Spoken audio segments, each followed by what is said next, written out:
Why are you even in this house? You're like a parasite living off of us here. As soon as the words left my mouth, my mother-in-law wasted no time throwing my belongings out of the window. I protested her irrational actions, asking, "What did you say? Don't you dare talk back to me. Can you pick my stuff up, please?" I pleaded. In response, my mother-in-law put a knife to my throat, paralyzing me with fear. "Get out, or this won't just be a game anymore." "I understand. If that's the case, I'll leave immediately," I replied. She gave me a week to vacate the premises, and I showed respect, though I couldn't suppress a hidden amusement beneath my straight face. Little did she know that I was the one supporting this house. Despite the torment I endured living with my mother-in-law, the fear from earlier vanished. I thought, if you've got what it takes, then prove it. "I'll give you a week. I expect you to be out of here by then," she declared. "Thank you," I said, showing respect, though laughter lingered just beneath the surface. Hoping she didn't notice, I believed my departure would bring peace to our home. Little did she know, leaving her in the family home, I moved to a high-rise apartment.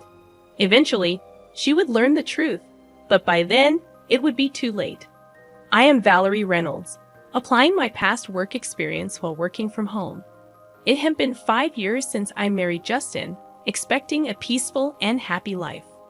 However, life took an unexpected turn when Justin had a construction site accident, resulting in the loss of most of the use of his dominant arm.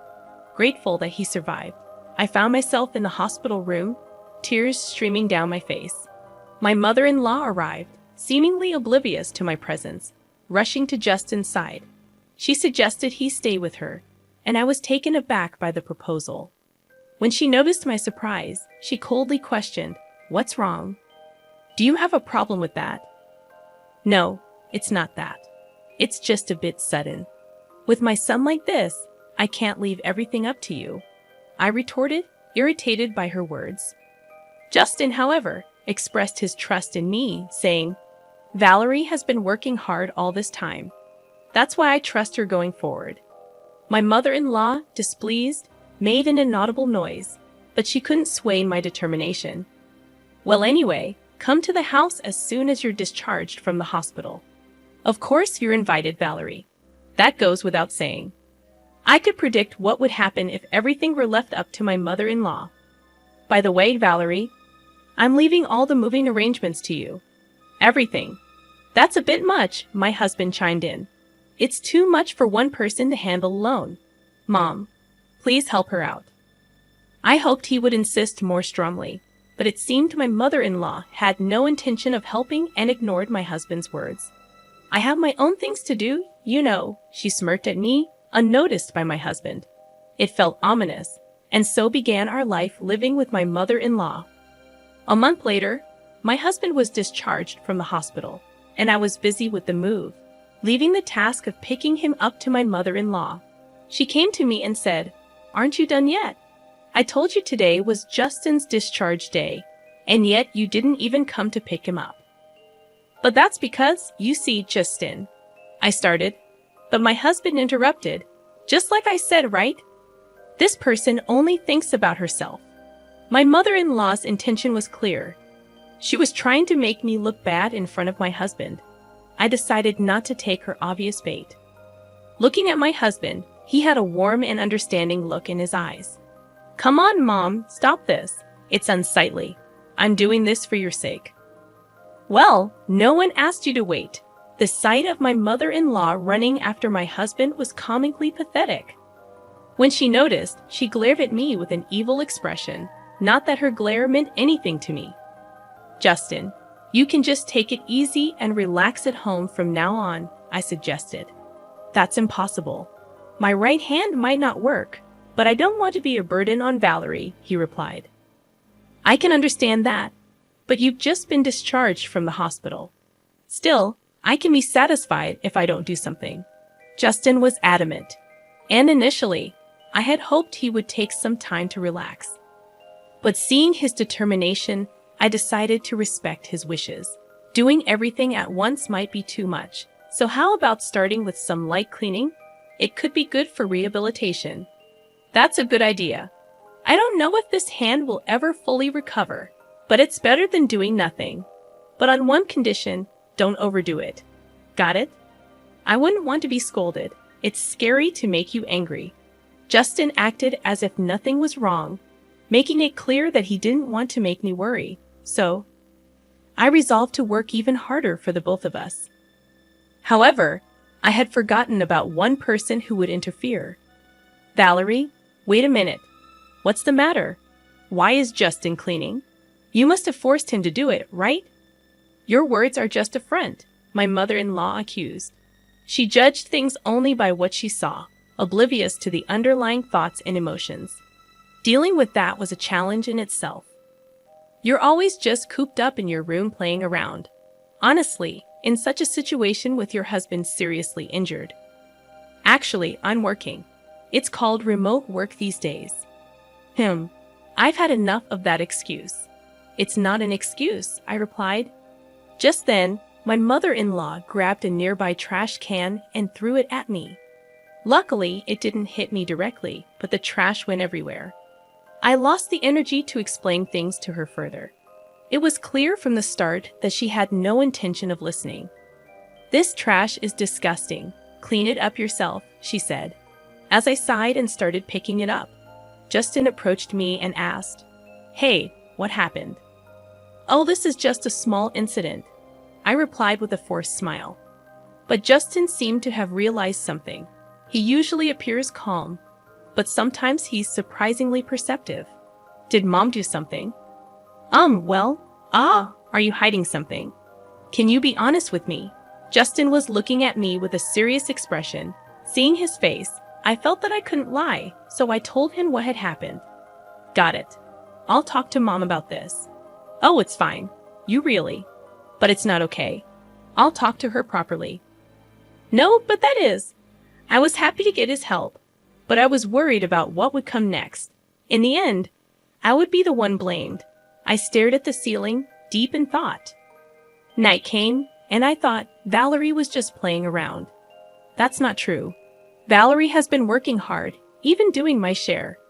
Then why were you cleaning? I offered to do it.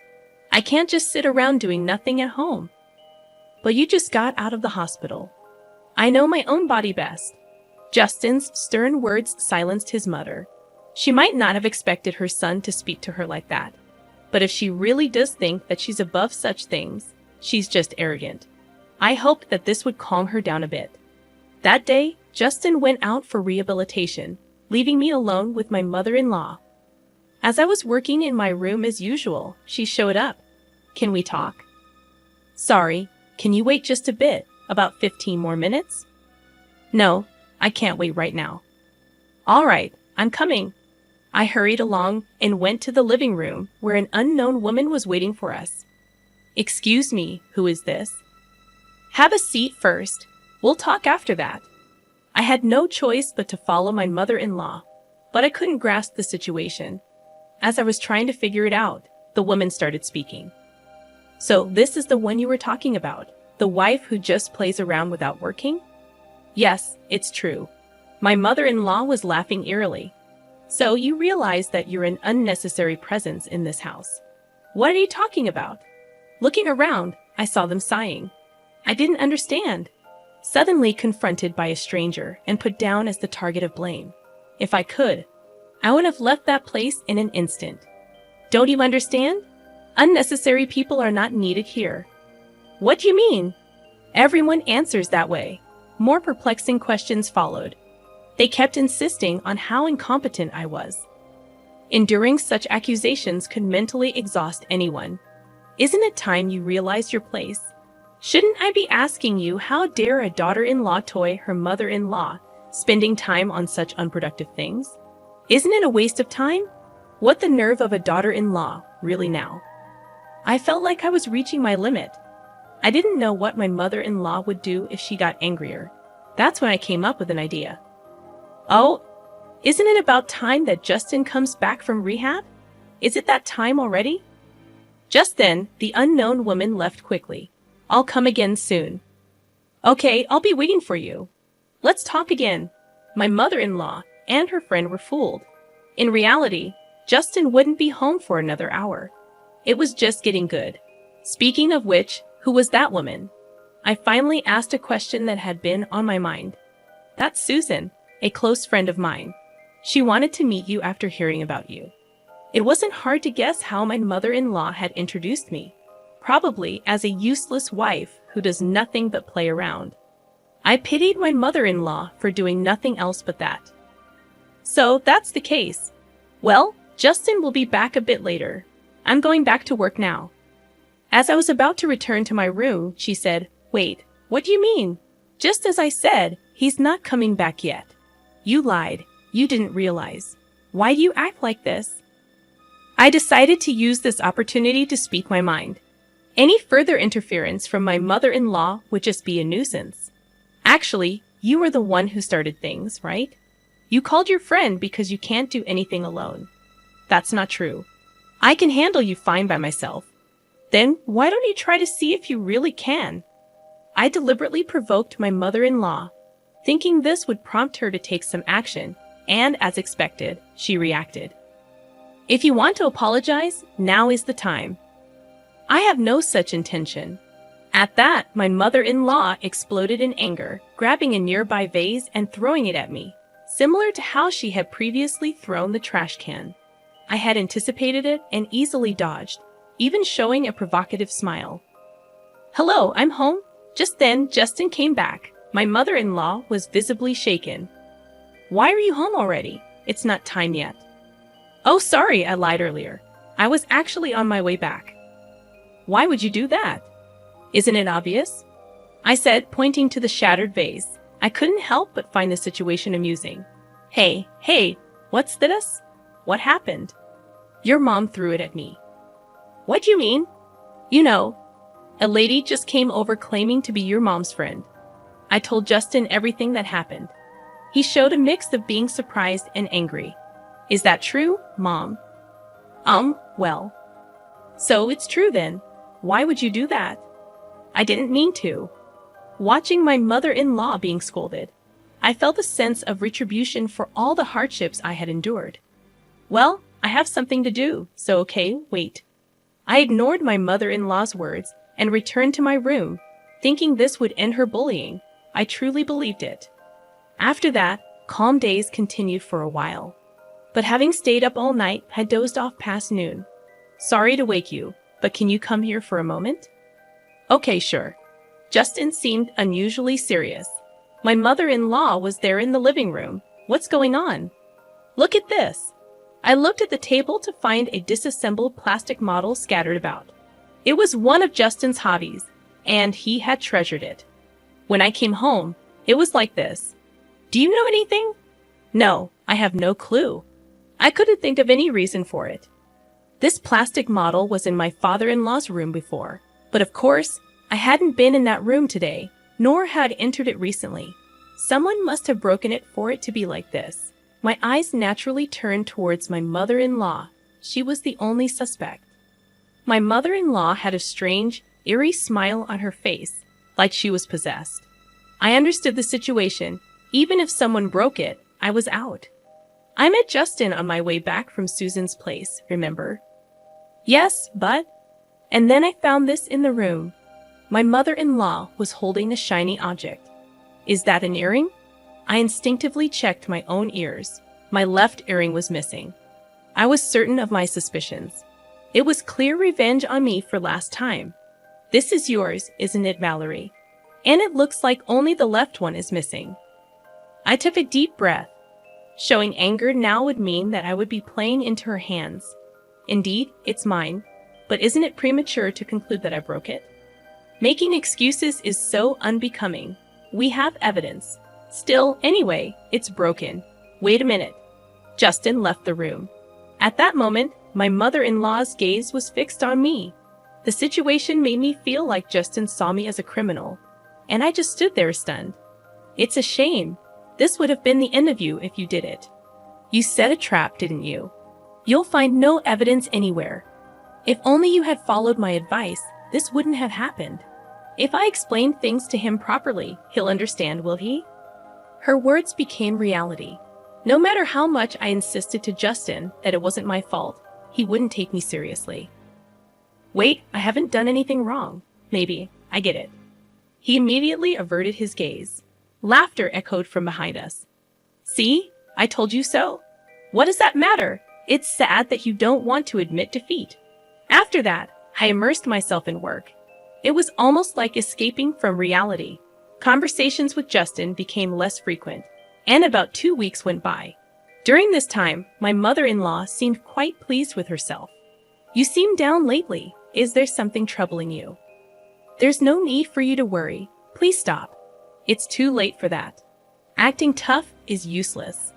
On this day, my mother-in-law was in an especially good mood. My feeling of foreboding came true, eventually becoming reality. It happened while I was cleaning the room. Why are you even in this house? You're like a parasite living off of us here. What's gotten into you all of a sudden? You always talk back, such a noisy daughter-in-law. After saying that, she threw my belongings out of the window. What are you doing? I protested her insane actions, questioning what had gotten into her. You're too noisy, always talking back. Can you pick my stuff up, please? I said, hoping for some reason to prevail. But as I said that, my mother-in-law put a knife to my throat. I was frozen in fear, unable to move. It's better if you stay still.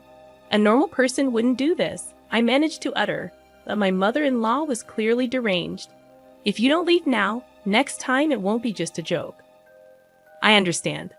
I'll leave, I said, realizing that staying would only drag me further into her madness. You have a week. Leave before then, thank you. It was evident that staying would only worsen things. In her madness, my mother-in-law didn't understand who truly supported this house.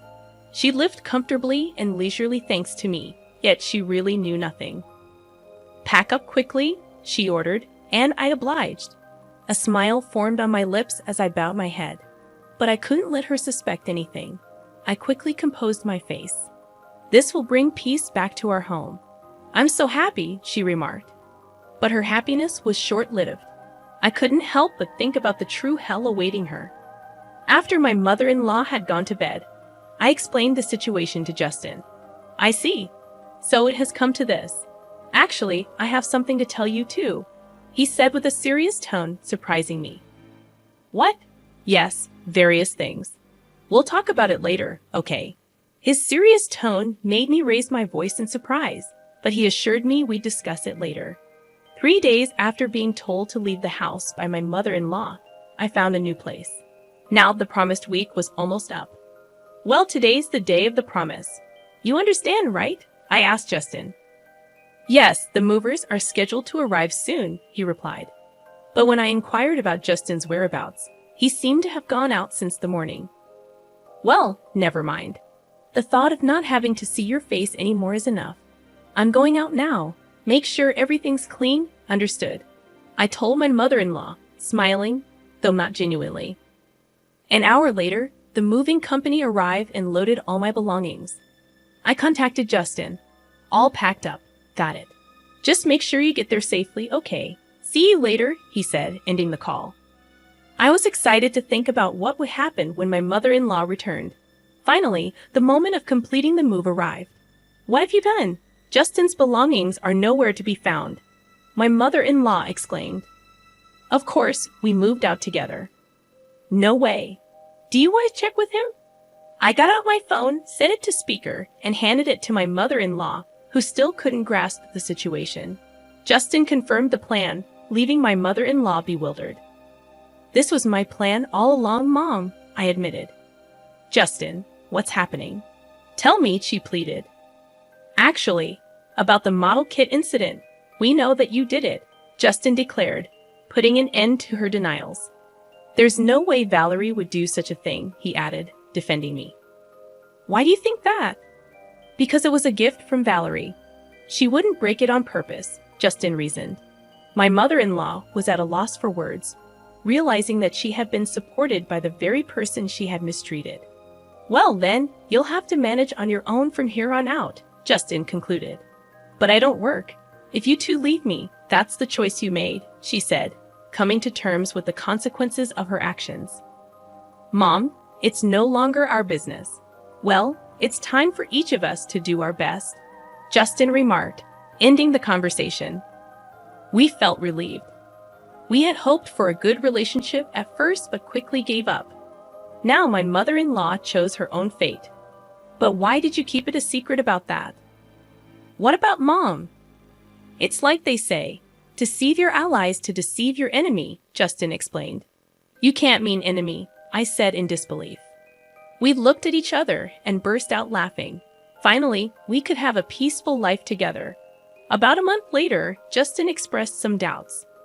You seem down lately. Is there something troubling you? There's no need for you to worry.